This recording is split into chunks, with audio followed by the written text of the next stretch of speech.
백낙청 TV 시청자 여러분 반갑습니다. 찾아주셔서 감사합니다. 오늘부터는 저의 민족문학과 세계문학 평론집 시리즈 4집에 해당하는 그 다음에 나온 5집에 관한 이야기를 오늘 시작해서 몇 회에 걸쳐서 해보려고 합니다. 첫 회에 모신 분은 강경석 선생인데, 강 선생은 2집, 3집 할 때도 나와가지고 비평담론 얘기를 하셨어요. 근데 이번 시리즈도 나의 비평담론에 대한 얘기를 하나 넣자 그래가지고 기획위원회에서 여러 번을 물색을 하다가 결국은 강경석 씨를 낙점을 해서 섭외를 한 걸로 합니다. 혹시 주변에서 우리 강경석 씨가 싸이처럼 군대를 2번 간다 뭐 그런 얘기는 없던가요? 비슷한 반응이 없었던 거는 전혀 아니지만 예. 그런 정도까지는 아니었습니다. 한번 해보셨으니까 잘 아실 텐데 먼저 자기 소개하시고 그다음에 질문하면서 주도해 주시기 바랍니다. 문학평론 쓰는 강경석입니다. 전에도 말씀드렸지만 창작가 비평, 개간지 편집위원도 겸하고 있고 그렇습니다. 그 선생님께서 2006년에 펴내신 이제 통일시대 한국문학의 보람 4번째 평론집을 바탕으로 해서 앞에서도 말씀하셨지만 우리 시대의 비평가, 비평가라는 주제를 갖고 이제 얘기를 해볼 텐데요. 제가 2집, 3집에 참여해서도 그때 말씀을 좀 드렸었지만 3집에 민족문학의 3단계라는 평론집에서 3단계라는 게 그 87년 6월항쟁 7, 8월 노동자대 투쟁 그 시기 이후에 소위 말하는 이제 절차적 민주화 뭐 이런 얘기들을 하는 그 시기 이후를 3단계로 놓고 과거의 글들을 모으셔서 이제 평론집을 출간하셨었는데요. 지금 이 4집이라는 거는 제목에도 나와 있지만은 통일시대라는 게 맨 앞에 걸쳐 있어서 2000년에 6.15 공동선언하고 그 뒤에 이제 화해협력에 관련된 민간 교류라든지 남북 작가들 간의 교류라든지 이런 것들이 확장되는 아주 좋은 분위기가 2000년대 중반까지 계속 지속됐고, 그런 것들을 관찰하시면서 이제 그 이전의 3단계에서 더 진전된 어떤 걸 보신 것 같고, 그거를 이제 통일시대라는 명칭으로 표현을 하신 것 같아요. 그런데 이제 기존 평론집을 보면은 민족문학이라는 게 앞에 표제로 이렇게 항상 나와 있는데, 여기서 처음으로 이제 통일시대 한국문학의 보람이라는 방식으로 한국문학이 등장을 합니다. 그게 이제 그 자체가 하나의 시대 변화를 보여주는 것인데, 물론 부제에는 여전히 민족문학과 세계문학이 있기 때문에 민족문학 개념을 포기하시거나 유보를 하시거나 이렇게는 보이지 않지만, 어쨌든 한국문학이라는 게 그전에 안 쓰다가 한국문학이라는 용어를 쓰시게 된 거, 그러니까 병행해서 쓰시게 된 이유들이 있을 것 같아요. 민족문학, 한국문학, 세계문학이라는 서장에 이 책을 위해서 별도로 쓰셨는데, 거기에 잘 정돈이 돼 있습니다만 우리 시청자들을 위해서 그 한국문학, 그러니까 남한 국민문학으로서의 한국문학인 거죠.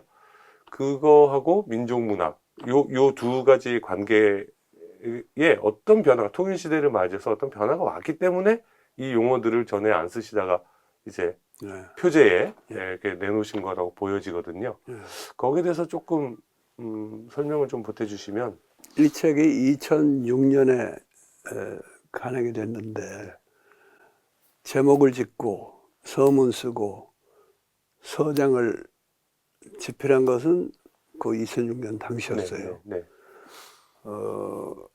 그런데 이제 내가 본래 그렇게 문학 비평을 많이 쓰지도 못했지만은 90년대 후반부터는 소위 분단 체제라는 걸 좀 거기에 집중하면서, 또 우리 편집위원들 중에서 그 당시로서는 사회과학도가 없었어요. 그래서 내가 어떤 의미에서는 사회과학, 정치평론 이런 거에 담당자 비슷하게 돼가지고 문학평론을 더 좀 게을리하게 됐습니다. 그래서 이 책을 보시면은 몇 편을 빼고는, 작가를 몇 개 빼고는 대개가 2000년 이전에 또는 2000년 당시 6.15 이전에 쓴 글들이에요. 제목을 짓고 서문 쓰고 서장을 집필할 때는 물론 6.15 시대, 6.15 이후에 새로운 시대를 감안하고 했습니다마는 내용상으로는 이게 1990년대에 쓴 글들이 대부분입니다. 이제 그 점을 말씀드리고, 지금 한국문학, 제목에 한국문학이라는 거에 대해서 질문하셨는데, 사실은 제목에 통일시대라는 것도 그 전에라면 안 썼을 제목이고요. 요즘 같아도 좀 쓰기가 꺼려지는 네. 그런 단어입니다. 근데 이제 그때는 6.15 이후에 정말 남북 화해가 뭐 급진전을 하고 교류가 늘어나고 할 때라서 그동안에 내가 통일 담론에 개입하면서 한반도식 통일이라는 표현도 쓰고 네. 한반도식 나라 만들기라는 표현도 최근에 썼고요. 그래서 우리나라의 이 통일 과정이라는 게 독특한 거여서 분단 시대냐 통일 시대냐 이렇게 딱 갈라지지 않는다. 그래서 어떤 의미에서는 아직도 분단 시대지만은 통일 하나의 과정으로서의 통일은 이미 시작해서 진행되고 있다. 이제 그런 뜻으로 네. 통일 시대라는 말을 네. 표현을 썼던 거죠.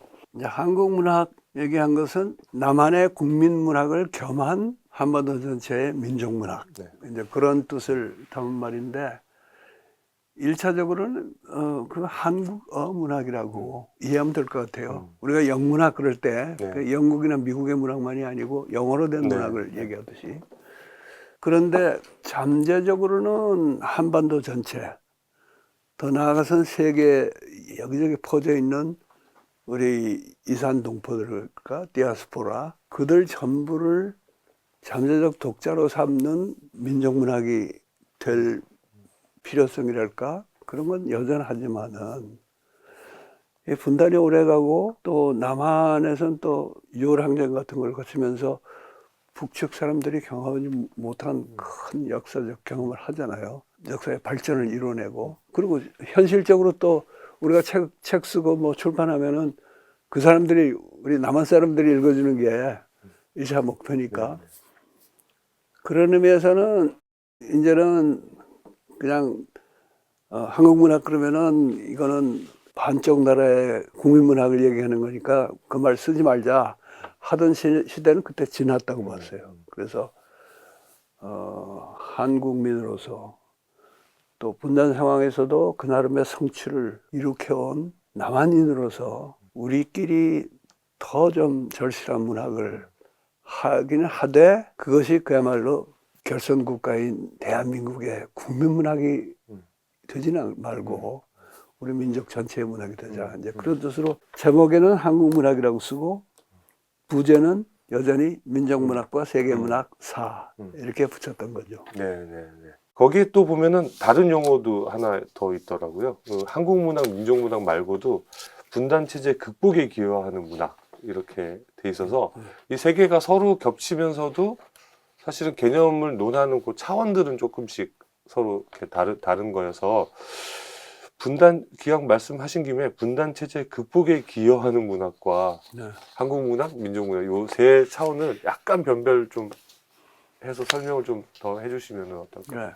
한국 문학을 겸하는 민족 문학이 분단 체제 극복에 기여해야 된다 하는 거는 우리가 분단 체제에 살고 있고 그 멍해를 어떻게든지 벗어던지지 않고는 문학도 그렇고 사회도 그렇고 발전하기 어렵다. 라고 할 때 당연한 거지만은 분단 체제를 극복하는 문학이라는 표현이 어떤 문학론의 이름이 되기는 어렵죠. 그럼 너무 첫째는 너무 번거롭고 그다음에 극복에 기여한다는 게 어떻게 한다는 거냐 하는 논의가 따른 거니까. 그러니까 그거는 이제 분단 체제에 대한 인식이 더 절실해진 시점에서 문학도 거기에 기여해야 된다는 거니까. 그거는 이제 문학론만이 아니고 분단 체제라는 게 문학론은 아니잖아요. 네네. 문학론만은 아니고 어떤 의미에서 좀 더 큰 프레임인데 네. 그것과 민족문학의 관계를 그냥 강조해본 표현이다. 네. 이렇게 보시면 될 것 같아요. 네. 우리가 이제 우리 시대의 비평 혹은 비평가 이런 문제를 얘기할 때 시대하고 이제 문학 사이의 관계를 어떻게 볼 거냐라는 문제를 도외시하고 출발할 수가 없기 때문에 왜냐하면 지금 왜 지금 비평과 비평가가 문제거나 혹은 그거에 대해서 다시 생각해 볼 필요가 있느냐라고 얘기를 하려면 문학과 시대 사이의 어떤 관계에 어떤 변화들을 상정하고 하는 얘기지, 그게 뭐 별로 아무 변화가 없는데 굳이 얘기를 다시 뭐 제차 3차 꺼낼 이유가 없어서 네. 그런 의미에서 이제 이 얘기를 하는 거라고 보면, 혹시 시청자분들이 왜 이렇게 시대와 통일시대 뭐 이런 얘기를 지금 비평한다면서 하고 있느냐, 이런 의문이 드실 수도 있는데, 그렇게 관계가 돼 있다는 말씀을 좀 드리고, 그러니까 밀접하게 갖고 있는 글 중에 하나가 2000년대 한국 문학을 위한 반상이라는 글인데요. 여기에서 각성한 노동자의 눈이라는 비평적 규준이랄까 개념이 있습니다. 네. 요게 앞에서 말씀하셨던 그 분단체제론하고 밀접하게 관계가 되는 것 같아요. 선생님께서 말씀하실 때는 이렇게 분단체제라는 게 단순히 분단시대가 아니라 분단체제인 것이고, 그것이 아마 이 글에서도 그렇게 표현된 것 같은데, 자본주의 세계체제의 한반도 버전으로 나타난 것이 분단체제이고 보면, 그 분단체제 아래에서의 문학을 논할 때 어떤 시각으로 우리가 문학과 시대에 접근할 건가라고 할 때 각성한 노동자의 눈이라는 게 네. 연결이 되는 것 같고,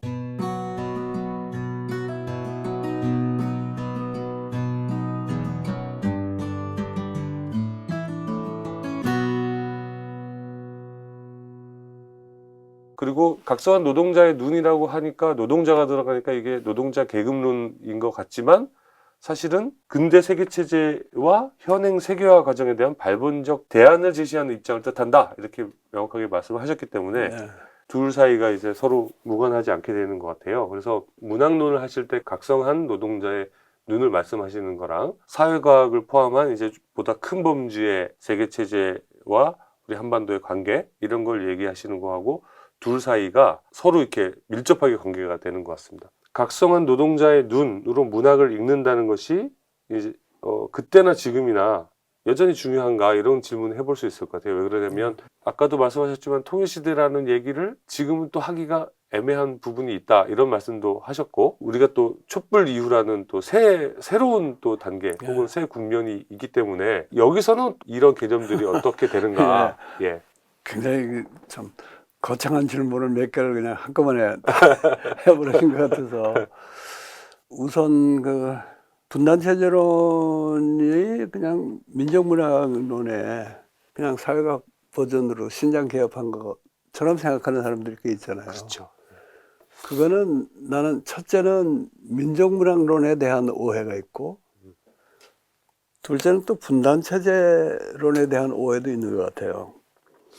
민족문학론에 대한 오해라는 게 뭐냐면은, 우리가 말하던 민족문학론이, 민족문학이 그냥 민족주의적인 문학이다, 이런 생각을 그 처음 나올 당시에도 그렇게 오해하는 분들이 있었고, 80년대에 가서는 이제 소장 평론가들이 그렇다는 식으로 몰고 갔잖아요. 이건 소시민적 민족주의의 담론이다. 두 가지 공격하는 사람들의 이론적 근거랄까 생각의 바탕은 다르지만은, 민족문학론이라는 게 처음부터 민중문학론을 겸하고 있었고요.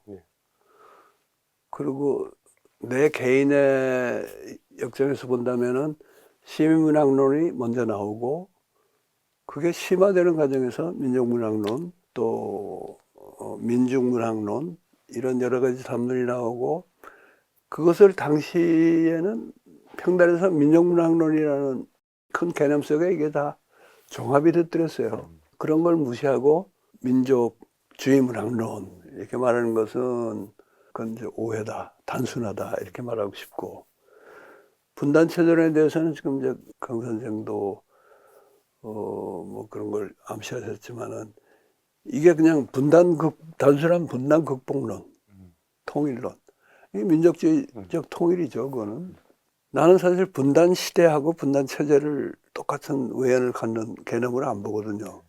우리나라의 분단 시대는 1945년 8.15 직후에 38선을 그어지면서 이미 시작이 됐고, 이게 체제로 그어진 거는 그때 시작한 분단 시대를 극복하려고 엄청난 전쟁을 한번 치렀잖아요. 네. 북에 이것이 참 남한을 흡수하고 뭐 통일하려는 전쟁이었고, 남쪽은 남쪽대로 이승만 대통령 비롯해서 이걸 계기로 북을 거꾸로 들이고 무력 통일하겠다는 그 북진 통일론. 예, 북진 통일론. 그 전부터 있었던 네. 거고 이승만 씨가 휴전에 끝까지 반대한 것도 네, 그거거든요. 그런데 전쟁으로는 안 된다 하는 게 이제 그때 완전히 판명이 된 거 아닙니까?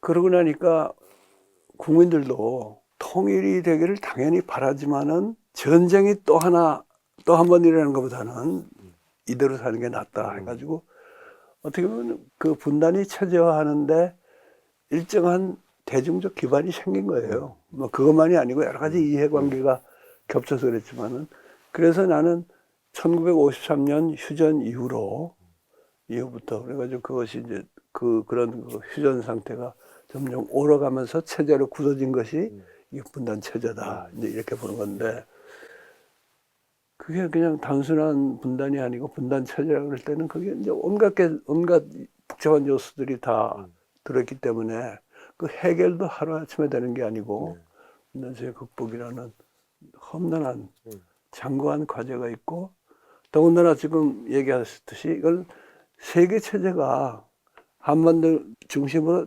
작동하는 하나의 양상이거든요. 예. 그런 의미에서 세계 체제의 하위 체제로서 한 하위 체제로서 분단 체제가 있다 이렇게까지 말할 수 있는데 이제 그런 인식이 없는 사람들이 뭐 분단 체제론이 민족문화론의 사회과학 버전이다 뭐 이런 이야기도 했던 거고요. 각성한 노동자의 눈이라는 거는 이제 각성한 노동자에 대한 강조는 그 전부터 민족문학 주장하는 사람들 사이에 있었고 80년대 와서는 굉장히 중요한 논제가 됐잖아요. 근데 그때는 각성의 기준을 뭐에 주로 뒀냐 하면은 노동 현장에서 얼마나 선도적인 투쟁을 하느냐. 선진 노동자가 각성한 노동자다 그랬는데 그때 내가 80년대에 쓴 글 중에 분단 시대의 계급의식이라는 글이 있어요. 그게 분단체제 변혁의 공부길에 들어있을 겁니다. 거기서 월러스틴 같은 사람이 세계체제 분석 원행하면서 했던 얘기인데 원래 계급이라는 거는 한 사회 안에서 경제적인 그 지위에 의해서 기본적으로 결정되는 거 아니에요? 그게 전부는 아니지만은 그런데 진짜로 유의미한 경제 단위는 세계 경제다라고 하면은 노동계급도 세계 경제 속에서의 자기의 위치에 의해서 결정되는 그런 계급이라 해야 되는데 아직은 노동계급이 제대로 형성되지 않았다. 이제 그런 한면인데. 그런데 대개 노동운동할 때 옛날에도 국제연대라는 걸 강조했지만은 노동계급의 투쟁이라는 거는 정치적으로는 이 세계체제의 정치단위에 해당하는 국가들 체제, 열국체제라고도 하고 국가 간 체제라고도 하는 되게 일국 단위로 정해진단 말이에요. 그러면은 남한 속에서의 노동자들은 누구고 뭐 민중은 어떤 사람들이고 거기에 대한 분석을 해야 되는데 이런 그 참 복잡한 사안에 대한 각성을 가져야 되고 그래서 무조건 남한 노동계급의 뭐 승리를 위해서 남한만이 싸워가지고 뭐 이길 수 있다는 그런 과대한 낙관적일까 이런 것을 벗어나고 아직 세계적으로 형성되지 않은 과정에서 남한의 노동자들은 어떤 투쟁을 해야 되느냐에 대한 어떤 경륜과 지혜를 가진 사람이 진짜 각성한 노동자거든요. 더군다나 우리는 이게 완전한 일국도 아니잖아요. 네, 남한, 북한 따로 여기다. 그러니까 그런 이제 복잡한 상황 속에서는 노동자들은 물론 노동자들의 몫이 따로 있지만은 당면 투쟁은 오히려 노동자를 포함하는 더 광범위한 민중 그런 그 민중적인 관점을 가진 사람이 진짜 각성한 노동자가 아니겠느냐 이제 그런 얘기를 했던 거죠. 촛불 이후는 그럼 어떻게 되느냐? 내가 아까 통일시대란 말을 쓰기가 지금 좀 거북하다고 한 거는 지금 당장 얘기해요. 아니 지금 이 윤석열 정부 안에서 전쟁은 언제 날지 모르는데 통일시대 얘기한다는 게 사람들한테 이상하게 현실 감각이 없는 사람처럼 들릴 수 있는데 한반도식 통일의 독특한 성격으로 인해서 한반도에서는 분단 시대의 어느 시점부터는 통일 시대하고 겹친다 이렇게 말하는 게 가능하다 하는 주장은 난 아직도 유효하다고 봅니다. 음. 촛불 이후가 세 단계냐? 어떤 의미로 세 단계냐? 세 단계에서 우리가 어떻게 할 거냐? 강 선생이 특히 뭐 주목을 했다든가 속으로는 반발했지만 입 밖에 내지는 않았다든가 뭐 그런 거는 없어요? 좀 인상적이었던 거는 87년 체제가 사실상 끝났다. 네. 그러니까 뭐 헌정 질서나 그런 건 여전히 유지되고 있지만 네. 87년 체제가 촛불과 함께 이제 마무리됐고 네. 그런 그 다음 단계로 가는 일종의 과도 여정이랄까 네. 이런 것들이 지금 시작된 거다. 네, 네. 라는 말씀을 나눴던 게 굉장히 인상이 그러니까 깊었고 87년 체제는 사실상 끝났다. 네. 아마 딱히 그렇게 말하는 사람이 많지가 않아서 네, 네. 약간 놀라셨을 수도 네, 있는데 지금 87년 헌법이 엄연히 유지되고 예, 있죠. 유지되고 있는데 뿌리 87년 체제를 극복했다 하던 주장이 못쓰게진 사람들이 많잖아요. 근데 나는 여전히 촛불 대항전, 대항쟁, 네. 2016년, 17년, 그리고 박근혜 정권의 퇴출, 음. 이걸로 인해서 87년 체제는 끝났다고 봅니다. 네. 87년 체제보다 더 나쁜 체제가 올 수는 있지만은 87년 체제 중에서 뭐 약간 진보적인 버전, 네. 보수적인 버전 이런 게 있던 시대는 이제 끝났다. 이제 그런 주장이고요. 그것이 윤석열 정권을 그럼 그런 주장에 비춰서 어떻게 볼 건가 하는 문제는 뭐 우리 모두가 좀 검토해 볼 문제인데 나는 윤석열 정권은 지금 말했듯이 87년 체제에서 다시 보수 정부가 들었었다. 이런 프레임으로 봐서는 이해가 안 되고요. 네. 87년 체제가 일단 무너지고 우리가 다음 시대를 건설해 나가는 과정에서는 하나의 혁명적인 과정에서 벌어진 내가 변칙적 사건이다 네, 이렇게 네, 표현한 네. 적이 있잖아요. 변칙적 사건이라는 거는 쉽게 말하면 해프닝이라는 얘기인데 근데 이 해프닝이 5년 가면 그 5년씩 가는 해프닝이라고 안 그래요 우리가. 네. 그러니까 이게 변칙적 사건이 맞냐 틀리냐 네. 하는 것을 우리가 평론가적인 입장에서 네. 야, 그 말이 맞아 틀려 이러고 앉아있지 말고 야, 이건 변칙적 사건이니까 빨리 끝내야겠다 하는 참 결심을 갖고 그렇게 만들도록 해야죠. 네. 촛불 시대에 각성한 노동자의 눈으로 문학을 읽는다든지 시대를 읽는다든지 하는 게 여전히 어떤 의미를 지니는 것이냐 아니면 새로운 또 의미를 확충해 하는 것이냐 뭐 이런 질문도 가능할 것 같아요. 각성한 노동자의 눈을 내가 말한 그런 식으로 이해를 하면은 그건 뭐 촛불 이전이나 촛불 이후나 다 이게 예, 해당되는 말이라고 생각합니다. 그러나 이게 이제 촛불 이후로 새로운 시대가 시작됐다라고 주장할 정도면은 구체적인 전개 양상이랄까 이런 건 이제 달라져야겠죠. 네. 각성한 노동자라고 하면은 현재의 그 흔히 노동자로 분류되는 노동 계급으로 분류되는 말하자면 민주노총이나 네. 한국노총을 통해서 네. 결집되어 있는 그 노동자들보다 더 넓은 범위의 민중을 앞세워야 된다. 지금 노동운동이 우리나라에서 좀 고립되어 있다 그럴까. 네. 물론 저 지금 정권이 말도 안 되는 이유를 들어가지고 그걸 깨부수려고 그런 것도 있지만은 좀 사회 내에서 충분한 연대 활동을 못 해온 면이 있어요. 국민들로부터 좀 고립된 면이 있다 그럴까.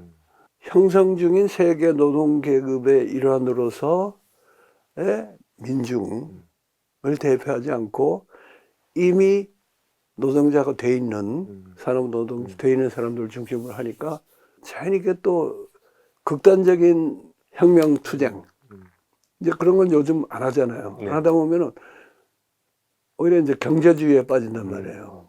그래서 저건 집단 이기주의다 이런 소리를 듣게 되는 건데 광범위한 민중운동에서 그중에서도 정말 특별히 강력한 그런 집단이 돼야 된다는 점은 그때나 지금이나 마찬가지라고 보는데요. 민중이라는 개념의 중요성이 촛불 이전하고 이후하고 좀 달라졌다고 봅니다. 촛불 계기로 시민이란 말이 이제 많이 퍼졌잖아요. 네. 그래서 내가 옛날 고려짝에 쓴 시민문학론을 다시 호명하는 평론가들이 꼭 창비에서만이 아니고 그런 분들이 좀 생기고 있는데, 그러나 내 시민문학론만 하더라도 그때 시민문학론은 민족문학론, 민족문학론으로의 그 진화를 거치기 이전의 시민인데, 우리 역사에서 보면은 시민이라는 말이 이제 본격적으로 중요하게 된 건 87년 이후예요. 네. 그전에는 민족이지 네. 시민이 아니었는데, 그때 나온 시민의 한계는 시민단체, 민중단체 이렇게 딱 분리가 돼가지고 민중과는 좀 거리를 둔 시민 개념이었단 말이에요. 근데 그게 이제 그걸 싹 없앤 게 촛불 대항쟁이었다고 봅니다. 그래서 촛불 시대에는 이미 그런 민중이냐 시민이냐 하는 낡은 개념은 벗어 던져야 된다고 생각하는데, 촛불 혁명이 진행되면서 보면은 그 촛불 대항쟁 때 이렇게 결집했던 시민 겸 민중이 점점 다시 분화되고 있어요. 근데 그 일종의 계급적인 분화라고 봅니다. 살만한 사람들, 기득권이 많은 사람들, 엘리트층, 이런 사람들이 촛불혁명에서 이탈하는 경우를 우리가 많이 보잖아요. 네.